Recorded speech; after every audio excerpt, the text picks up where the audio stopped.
तो हेलो बच्चों, कैसे हैं आप लोग। उम्मीद करते हैं कि सब लोग जो एकदम बढ़िया होंगे और पढ़ाई लिखाई भी सब लोग की एकदम मस्त तरीके से चल रही होगी। तो आज का क्लास जो है वो थोड़ा सा अलग होने वाला है, इसलिए कि जो पिछला क्लास जो हम लोग देखे थे उसमें एक 5 मार्क्स का क्वेश्चन किए थे और आज जो हम लोग एक और 5 मार्क्स का क्वेश्चन करने वाले हैं। और ये जो है बहुत ही ज्यादा वीवीआई क्वेश्चन है ना, बहुत ही इंपॉर्टेंट क्वेश्चन है जो बिहार बोर्ड जो 2026 का एग्जाम होने वाला है उसमें। आप लोग को पता है कि फिजिक्स में जो है टोटल 5 मार्क्स का 6 क्वेश्चन पूछा जाता है, जिसमें आपको 3 क्वेश्चन बनाना रहता है। और ये क्वेश्चन जो है आप एकदम अच्छे से करके जाइए। उम्मीद है कि ये क्वेश्चन जो है आपके एग्जाम में आने वाला है। ठीक है, कौन सा क्वेश्चन है वो हम लोग देख लेते हैं, है ना। नाम तो सुने होंगे आप, जो एक चैप्टर पढ़ते हैं हम लोग फिजिक्स में, रे ऑप्टिक्स, और उसमें जो है आता है आपका लेंस मेकर्स फॉर्मूला। फॉर्मूला देख करके आपको लग गया होगा, जो फॉर्मूला होता है 1/f equal to mu -1 into में 1/r1 माइनस में 1/r2। ठीक है, यहाँ u लिखा गया था, उसी को जो है यहाँ म्यू लिखे। तो ध्यान रखना है 1/f इक्वल टू, एक तो जो है पूछने का तरीका क्या रहता है, इसी तरीके से लिखता है। ये लिखेगा कि establish the formula for thin lens given below, और उसके बाद जो है ये फॉर्मूला लिख देगा कि आप इसको जो है अच्छे से प्रूफ करके दिखाइए। अब देखो प्रूफ करने के लिए क्या क्या करना पड़ेगा, उस पर आते हैं। किन किन बातों का ध्यान रखना है। पहला, अब देखो जब भी इसका आंसर हम लोग लिखेंगे तो पहले जो है हम लोग को कुछ मानना पड़ेगा। जैसे हम लोग मानेंगे कि एक लेंस है ना। हम लोग मान लेते हैं कि हम लोग क्या ले रहे हैं, एक लेंस ले रहे हैं, जिसमें पता है 2 सरफेस रहता है। एक सरफेस को S1 बोल रहे हैं, दूसरा सरफेस को हम लोग S2 बोल रहे हैं। और उसका जो रेडियस है वो R1 और R2 है, और उसका जो फोकल लेंथ है वो क्या है, F के बराबर है। तो जब हम लोग लिखना शुरू करेंगे आंसर, तो उसमें ये बात जरूर मेंशन कर देंगे कि एक लेंस ले रहे हैं जिसका जो सरफेस है, जो कर्व सरफेस होगा, वो एक S1 है, दूसरा S2 है, और उसका रेडियस जो है ना, वो R1 है, R2 है, और उसका जो फोकल लेंथ है वो कितना के बराबर है, F के बराबर है।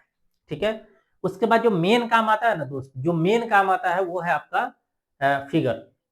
कि फिगर जो है आप कितने अच्छे से बना पा रहे हैं। एग्जाम में जितना अच्छा जो है, जितना क्लियर बनाओगे ना, उतना जो है वो छाप छोड़ेगा और जो है अच्छे से आपको मार्क्स मिलेगा। तो फिगर के लिए आपको क्या करना है, एक लेंस ले लेना है। ठीक है, एक बार जो है फिगर हम अच्छे से समझाते हैं। देखो फिगर के लिए आपको क्या करना है, एक तो आपको लेंस ले लेना है। उसके बाद यहां मान लो कि वो जो है वो एक ऑब्जेक्ट है, वो जो है क्या है, एक ऑब्जेक्ट है।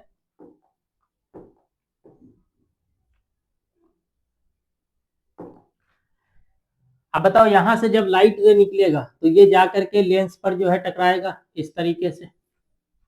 ठीक है, बाहर का जो रिफ्रैक्टिव इंडेक्स है वो μ1 है, और जो लेंस का रिफ्रैक्टिव इंडेक्स है वो क्या है, μ2 है। और चूंकि बाहर जो है वो एयर है और अंदर में जो है ये कुछ ना कुछ मटेरियल का बना होगा, तो इन दोनों का रिफ्रैक्टिव इंडेक्स अलग अलग होगा, जिसमें से इसका रिफ्रैक्टिव इंडेक्स ज्यादा होगा, ये ज्यादा घना होगा, और एयर जो है वो कम घना होगा। यानी कि इसका रिफ्रैक्टिव इंडेक्स ज्यादा और इसका रिफ्रैक्टिव इंडेक्स कम है। तो इसका मतलब है कि इसका जो है यहाँ पर जब रिफ्रैक्शन होगा तो ये किधर मुड़ेगा, नॉर्मल की तरफ। तो यहाँ हम लोग एक नॉर्मल ले लिए थे, ये डॉट डॉट लाइन से हम लोग दिखाए हैं, ये क्या है, एक नॉर्मल है। क्योंकि सरफेस 1 पे नॉर्मल है, तो इसलिए इसका जो सेंटर ऑफ कर्वेचर देख रहे हो वो कितना लिखे हैं, C1 के बराबर। और ये नॉर्मल जो है इसको हम लोग क्या मान लिए, ये N1 है। यहां से जो है क्या हुआ, इसका रिफ्रैक्शन होगा। रिफ्रैक्शन होने के बाद ये देखोगे कुछ मुड़ा। अब मुड़ने के बाद देखो यहाँ पर जो है फिर इसका रिफ्रैक्शन होगा, कि फिर तो बाहर निकलेगा ना, फिर जो है डेंसर मीडियम से फिर क्या होगा, रेयर मीडियम, यानी कि फिर बाहर निकलेगा। तो फिर बाहर निकलेगा तो और मुड़ेगा। तो एक सिचुएशन हम लोग लिए कि अगर ये नहीं मुड़ता तो नहीं, अगर मान के चलो ये S2 अगर होता ही नहीं, अगर सरफेस 2 नहीं होता, तो इसका मतलब ये डायरेक्ट इस साइड आकर के कहीं मिलता। तो एक ये इमेज बनेगा किसकी वजह से, जो सरफेस 1 है, तो इसको हम लोग लिख देते हैं, ये क्या है, I1 है। अब क्या हो रहा है कि सेकंड केस हम लोग लिए कि अगर S2 है तो इसका मतलब दोबारा रिफ्रैक्शन होगा, और इस केस में ये कहां आकर के मिल जाएगा, I पर। ये ध्यान रखना है। पहला केस है कि जो सरफेस 1 है यहाँ रिफ्रैक्शन होगा, फिर सरफेस 2 है यहाँ भी रिफ्रैक्शन होगा। तो जब यहाँ रिफ्रैक्शन होगा तो एक केस हम लोग लिए कि अगर मान के चलो S2 नहीं होता तो वो आगे जाकर के इस तरीके से यहाँ मिलेगा, और S2 उसको क्या करेगा, और जो है देखोगे कि मोड़ दिया है। और ध्यान रखो S2 सरफेस पर जो रिफ्रैक्शन हो रहा है वो डेंसर से रेयर में हो रहा है। तो डेंसर से अगर रेयर में जाता है तो पता है कि नॉर्मल से दूर हटेगा। तो ये इसका नॉर्मल है, ये इसका देखोगे नॉर्मल है। तो इससे जब ये दूर हटेगा तो बताओ, ये पहले इस लाइन पे जा रहा था, दूर हटा तो देख रहे हो कि थोड़ा सा क्या हो गया, नीचे हो गया। तो इसको एकदम फ्रेश बनाना है, ध्यान रखो। यहाँ हम लोग जो है क्या दे देंगे, C1 C2। अब डिस्टेंस देखो, C1 का जो डिस्टेंस होगा यहाँ P से, तो उसको हम लोग बोलेंगे कि ये क्या है, R1 है। C2 का जो डिस्टेंस होगा P से, इसको हम लोग बोलेंगे कि ये क्या है, R2 है। इसी तरीके से ऑब्जेक्ट का जो डिस्टेंस होगा पता है कि उसको हम लोग U मानते हैं। पहला जो इमेज बना था उसको हम लोग V1 मान रहे हैं, इमेज डिस्टेंस को। फाइनल जो इमेज बन रहा है उस डिस्टेंस को हम लोग क्या मान रहे हैं, V मान रहे हैं। क्या यहाँ तक क्लियर है एकदम?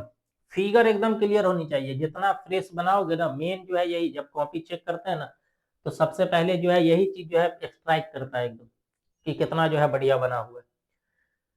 तो इसको जो है ध्यान रखोगे, फिगर जो है बढ़िया से बना लोगे। चलो आगे चलते हैं। फिगर बन गया, अब उसके बाद देखो क्या करना है। अब पहले हम लोग को क्या करना है, जो पहला जो फर्स्ट सरफेस है उस पर देखना है कि देखो फर्स्ट सरफेस के लिए देखो रिफ्रैक्शन एट सरफेस S1। अब पहले सरफेस पर जो हो रहा है रिफ्लेक्शन, उसमें देखो क्या लिखा है कि फॉर सरफेस S1 सरफेस के लिए refraction from rare to denser medium at convex spherical surface. अब इस बात को समझो, इसका क्या मतलब है। सो देखो, पहले सरफेस पर जो रिफ्रैक्शन होगा तो उसमें हम लोग को क्लियर दिख रहा है कि लाइट रे क्या हो रहा है, जो बाहर जो मीडियम है वो रेयर मीडियम है और अंदर का मीडियम डेंसर मीडियम है। तो ये जो चलेगा वो रेयर से डेंसर में जो है रिफ्रैक्शन होगा। और यही बात ये लिखा है कि जो रिफ्रैक्शन हो रहा है वो कहां से कहां हो रहा है, the refraction from rare to denser medium. बात समझ पा रहे हो? और इसके बाद अब देखो, ये अलग से एक जो है पूरा पढ़ते हैं कि अगर रेयर से डेंसर मीडियम में अगर लाइट जाएगा तो उस केस में एक फॉर्मूला बनता है, ये डायरेक्ट डेरिवेशन है। अगर इसका भी पूरा डिराइव करोगे तो ये 1.5 पेज में आता है, लेकिन हम लोग डायरेक्ट वहां से रिजल्ट उठा लेंगे। डायरेक्ट जो है उसका रिजल्ट ही याद रखोगे कि अगर रेयर से डेंसर मीडियम में रिफ्रैक्शन हो रहा है तो उस केस में एक फॉर्मूला बनता है। इसका थोड़ा सा ध्यान रखोगे, ये यू नहीं है, ये क्या है, म्यू है। यानी कि minus μ1 by U plus μ2 by B equal to 1 by R. इसी को रिपीट करके लिख रहा है, μ2 और माइनस में μ1। ये हम लोग डायरेक्ट रिजल्ट उठाए कि जब भी रेयर मीडियम से डेंसर मीडियम में लाइट रे चलेगा तो उस केस में एक जो रिफ्रैक्शन का पूरा जो फॉर्मूला बनता है वो क्या है, minus μ1 by U plus μ2 by B equal to 1 by R, μ2 और माइनस में μ1। अब इस फिगर को देख करके देखो, बताओ इसमें क्या हो सकता है। देखो सरफेस 1 के लिए जो S1 है उसके लिए ऑब्जेक्ट डिस्टेंस देखोगे कितना के बराबर है, क्लियर दिख रहा है, U के बराबर है। लेकिन सरफेस 1 से जो इमेज बना है वो I1 बना है, तो इसका डिस्टेंस देखोगे कितना के बराबर है, V1 के बराबर। यहां पर इमेज डिस्टेंस ध्यान रखो, V नहीं ले लेना, कितना लेना पड़ेगा, V1 लेना पड़ेगा। तो इसलिए हम लोग यहाँ चेंज करते हैं, इसको हम लोग लिखते हैं, ये पहला तो जैसे वैसे रहेगा कि μ1 बाई यू, यू देखे हो सेम ही था, और ये जो बनेगा वो μ2 बाई वी ना होकर के क्या बनेगा यहाँ, V1। इसलिए कि पहले सरफेस के लिए जो इमेज बन रहा है उसका डिस्टेंस V1 इक्वल टू, पहले सरफेस के लिए उसमें देखोगे जो रेडियस है वो R1 है और इनटू में बन जाएगा μ2 और माइनस में μ1। इसको बोल देंगे कि ये है इक्वेशन 1। इसको हम लोग बोलेंगे कि ये इक्वेशन फर्स्ट है। आगे चले, चलो देखो आगे क्या करना है। अब हम लोग आगे कहा, सेकेंड सरफेस पर। सेकेंड सरफेस के लिए हम लोग क्या करना है, देखो refraction at the surface S2। अब S2 के लिए देखोगे तो रिफ्रैक्शन जो हो रहा है वो डेंसर से रेयर में हो रहा है। क्या हो गया, तो S2 के लिए जो देखोगे तो वो रिफ्रैक्शन देखोगे डेंसर से रेयर हो रहा है। क्लियर देख लो इसमें, देखो अब जब यहां से चलेगा S2 पर चलेंगे तो देखो बाहर निकलना है, तो इसका मतलब अंदर जो है वो क्या है, डेंसर है, और बाहर क्या है, रेयर मीडियम है। तो डेंसर से ये रेयर में चलेगा, और डेंसर से रेयर के लिए जो हम लोग फॉर्मूला देखते हैं वो क्या रहता है, μ2 बाई यू। ध्यान रखो ये क्या है, μ2 by U plus μ1 by V equal to 1 by R into में μ1 और माइनस में, ये फॉर्मूला बनता है। ध्यान रखो ये इसी को जो है लिख रहा है, इसलिए कि यहाँ पर जो है क्या बनेगा, μ2 होनी चाहिए और ये वाला μ1 होनी चाहिए, उसी को यहाँ लिख दिया। इसको तुम लोग नहीं लिखोगे, डायरेक्ट इसको लिखना। तो ये जो एक फॉर्मूला जो हम लोग डेरिवेशन से डायरेक्ट उठा लेते हैं। अब देखो सेकेंड सरफेस के लिए ध्यान दो क्या क्या दिया हुआ है। सेकेंड सरफेस के लिए अगर तुम इमेज डिस्टेंस देखोगे, ऑब्जेक्ट डिस्टेंस, पहले देखो सेकेंड सरफेस के लिए ऑब्जेक्ट का काम कौन करेगा, जो पहले वाले का इमेज था, तो उसका डिस्टेंस कितना है v1, यानी कि ये इसका ऑब्जेक्ट डिस्टेंस है, यानी कि u को हटा करके वहां पर कितना रखना पड़ेगा, v रखना पड़ेगा। और फाइनल इमेज जो बन रहा है तो उसका डिस्टेंस देखोगे तो फाइनल इमेज का डिस्टेंस हम लोग क्लियर देख रहे हैं कि ये कितना है, v के बराबर। तो यहाँ जो फॉर्मूला जो चेंज हो जाएगा, चेंज होने के बाद यहाँ कितना आ जाएगा, -μ2 बट्टा में कितना आ जाएगा, u प्लस μ1 और बट्टा में v नहीं लिख करके जो है एक कहा गया, ऑब्जेक्ट डिस्टेंस को v1 लिखना है और इमेज डिस्टेंस को हम लोग को v लिखना है, यानी कि यहां पर आ जाएगा v1, यहां पर कितना बन जाएगा v1, अरे यार -μ2 और बट्टे में v1 और μ1 बाई v इक्वल टू, इसके लिए देखोगे r का मान है r2 और इंटू μ1 और माइनस में μ2। कोई दिक्कत है यहाँ पर। अब एक काम इसमें देखो करते हैं, यहां से माइनस कॉमन लो, लेफ्ट साइड पे माइनस कॉमन लोगे तो कितना बनेगा, माइनस कॉमन ले लोगे तो ये प्लस बन जाएगा, μ2 और बट्टे में आ जाएगा कितना, v1, और यहां से चूंकि प्लस था माइनस कॉमन होगा तो माइनस आ जाएगा, μ1 और बट्टे में कितना आ जाएगा v इक्वल टू, यहां से माइनस कॉमन लो तो 1 बट्टे में आ जाएगा r2, अगर यहां हम लोग माइनस कॉमन ले लेते हैं तो कितना बचेगा, 1 बाई r2 इंटू, और माइनस कॉमन लेने से देखो इसमें से क्या होगा, इसका जो है बदल जाएगा, जो माइनस में वो प्लस बन जाएगा, जो प्लस में है वो माइनस बन जाएगा, तो हम लोग लिखेंगे μ2 और माइनस में μ1। यहां तक कोई दिक्कत। अब देखो ये माइनस और ये माइनस कट जाएगा, ठीक है, तब जो हम लोग को एक रिजल्ट मिलेगा वो आ जाएगा μ2 by v1 minus μ1 by v, μ2 by v1 minus μ1 by v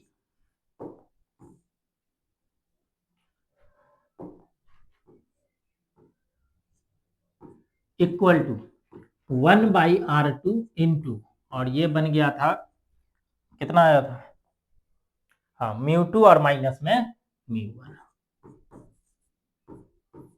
और इसको हम लोग बोल देंगे इक्वेशन 2। कोई दिक्कत नहीं। अब देखो दो इक्वेशन बन गया, एक इक्वेशन 1 एक इक्वेशन 2। अब हम लोग को क्या करना है, जो इक्वेशन 1 आया था उसमें से इक्वेशन 2 को माइनस करना है, तो आगे हम लोग लिखेंगे फ्रॉम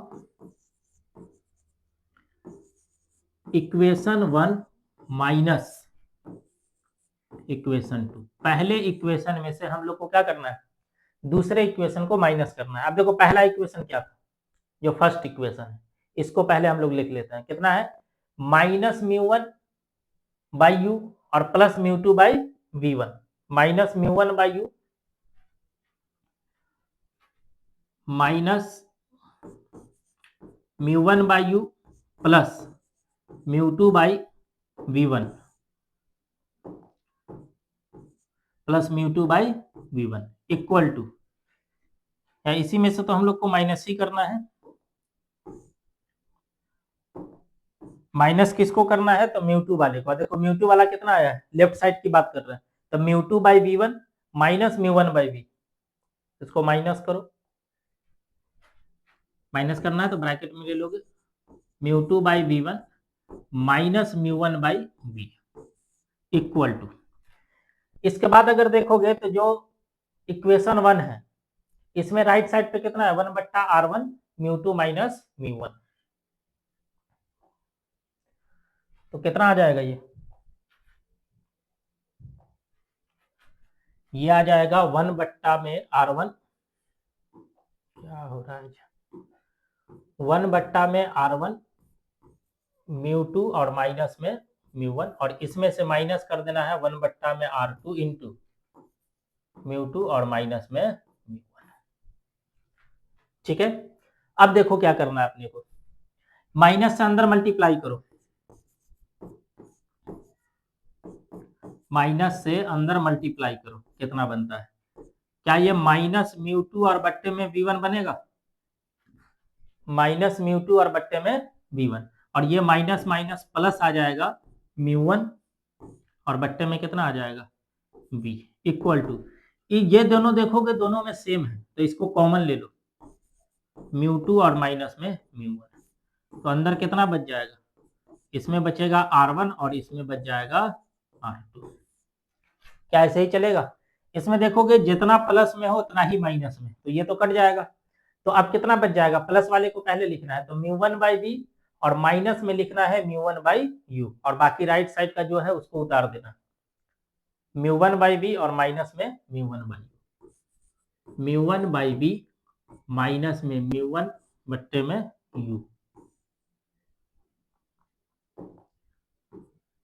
बट्टे में यू, इक्वल टू, राइट साइड पे था म्यू टू माइनस में म्यू1, ये तो कॉमन था, और इनटू में था 1 बट्टे में r1 माइनस 1 बट्टे में r2, इतना बनेगा।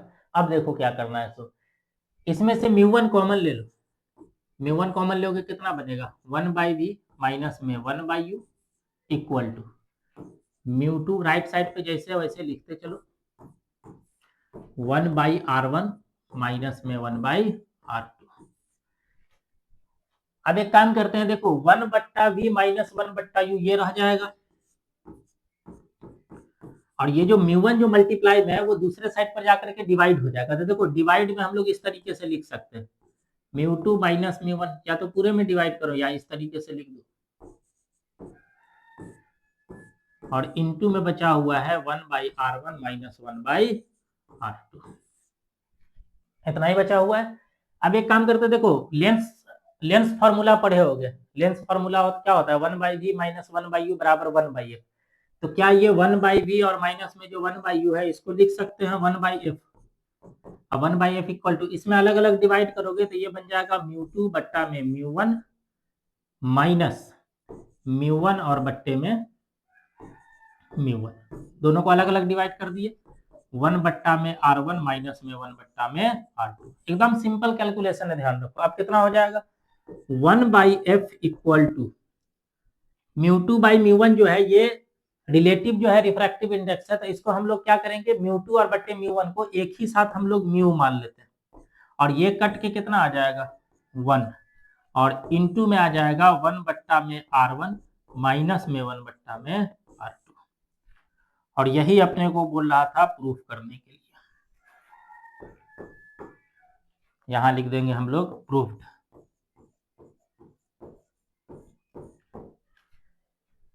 क्या बात समझ आ गई? ठीक है, इसको एक बार अच्छे से देखो, है ना, ध्यान रखना है। देखो शुरुआत से एक बार और जो हम लोग देख लेते हैं, ये हम लोग को प्रूफ करना था। पहले हम लोग को क्या करना है, एकदम फ्रेश बढ़िया से एकदम फिगर बनाना है, फिगर में जो है सारा चीज समझा दिए है। इसके बाद जो हम लोग को क्या करना है कि पहले सरफेस पर देख लेना है रिफ्लेक्शन, और इसमें रेयर टू डेंसर मीडियम, तो रेयर से डेंसर के लिए हम लोग को एक पहले से तुमको ये वाला रिजल्ट तुमको याद रखना पड़ेगा, ये रिजल्ट कि रेयर से डेंसर के लिए जब भी आएगा तो हम लोग ये रिजल्ट लिखेंगे, minus mu one by U plus mu two by B equal to 1 by R mu two minus mu one. अब अभी जो फिगर बना है उसके हिसाब से u का मान और v का मान कितना होगा, तो पहले देख लो कि u का मान तो u है, लेकिन इसका जो इमेज बन रहा था उसका डिस्टेंस, इसका जो इमेज बन रहा था उसका डिस्टेंस, जो पहला इमेज बन रहा था वो कितना था v1, इसलिए यहाँ पर हम लोग क्या लिख दिए थे, v1 लिखे थे, यहाँ पर v1 लिखे थे। और चूंकि पहले सरफेस के लिए रेडियस r1 है तो r1 लिखे और म्यू2 माइनस म्यू1। इसके बाद जब आगे बढ़े तो देखो सेकंड सरफेस के लिए आगे, सेकंड सरफेस में जो है देखोगे डेंसर से रेयर है। अब डेंसर से रेयर के केस में जो है हम लोग को फॉर्मूला ये वाला याद रखना पड़ेगा, ये फॉर्मूला तुमको याद रखना पड़ेगा कि डेंसर से रेयर के लिए लिखना है। अब चूंकि डेंसर से सेकंड सरफेस के लिए v का मान क्या होगा, u का मान क्या होगा, तो वो हम लोग को देखना पड़ेगा। तो सेकंड सरफेस के लिए देखो क्लियर दिख रहा है कि सेकंड सरफेस के लिए जो ऑब्जेक्ट का काम करेगा वो i1 होगा, तो ऑब्जेक्ट का डिस्टेंस देखोगे कितना बन जाएगा v1। अब फाइनल इमेज चूंकि i पे बन रहा है जिसका डिस्टेंस v है, तो इसलिए इमेज डिस्टेंस जो हम लोग क्या ले लिए थे, देखोगे इमेज डिस्टेंस हम लोग ले लिए थे v, और ऑब्जेक्ट डिस्टेंस कितना लिए v1।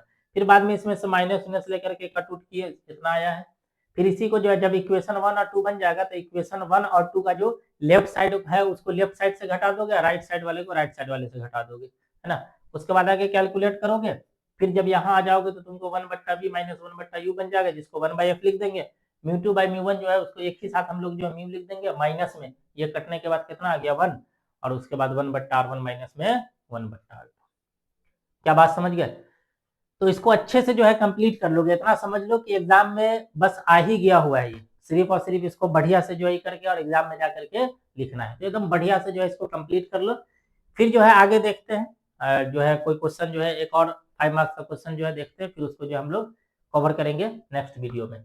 तो आज जो है हम लोग यही खत्म करेंगे, बाकी की बात हम लोग नेक्स्ट क्लास में करेंगे। आज के लिए इतना ही, थैंक यू।